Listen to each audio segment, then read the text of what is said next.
നാലാം സെമസ്റ്റർ വിദ്യാർത്ഥികളുടെ പ്രത്യേക ശ്രദ്ധയ്ക്ക് നിങ്ങൾ പരീക്ഷകൾ സ്റ്റാർട്ട് ചെയ്യുന്നത് ഈ മാസം 19-ാം തീയതി മുതലാണ്. ഇതിനിടയിൽ മുസ്ലിംസിൻ്റെ പെരുന്നാൾ നടക്കുന്നത് കൊണ്ട് പല വിദ്യാർത്ഥികളും ചോദിച്ചിരുന്നു ഞങ്ങളുടെ പരീക്ഷകൾക്ക് വലിയ മാറ്റമുണ്ടോ എന്ന്. കാരണം സാധാരണഗതിയിൽ മുസ്ലിംസിൻ്റെ പെരുന്നാൾ കഴിഞ്ഞാൽ പിറ്റേ ദിവസവും അവധിയാവാറുണ്ട്. അങ്ങനെ വലിയ പ്രശ്നങ്ങൾ ഉണ്ടാകുമോ, പിറ്റേ ദിവസം പരീക്ഷ സ്റ്റാർട്ട് ചെയ്യുമോ എന്നൊക്കെ ചോദിച്ചിരുന്നു. എന്നാൽ ഇതിനുള്ള മറുപടി ഇന്നലെ തന്നെ വന്നിട്ടുണ്ട്.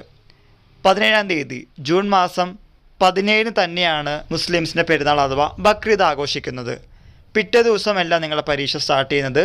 നിങ്ങളുടെ പരീക്ഷ സ്റ്റാർട്ട് ചെയ്യുന്നത് ജൂൺ മാസം 19 മുതലാണ്. അപ്പോൾ ഇനി പെരുന്നാൾ 17-ാം തീയതി ആണെങ്കിലും 18-ാം തീയതി അവധിയുള്ള സാധ്യത വളരെ കുറവാണ്. 19 മുതലാണ് നിങ്ങളുടെ പരീക്ഷ സ്റ്റാർട്ട് ചെയ്യുന്നത്.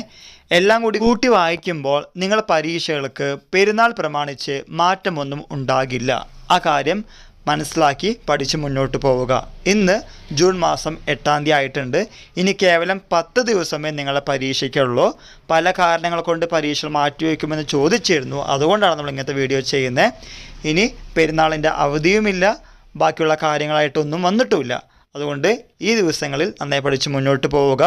വളരെയധികം ക്രൂഷ്യലായിട്ടുള്ള സെമസ്റ്റർ പരീക്ഷകളാണ് 4-ാം സെമസ്റ്റർ. അത് മനസ്സിലാക്കി മുന്നോട്ട് പോവുക.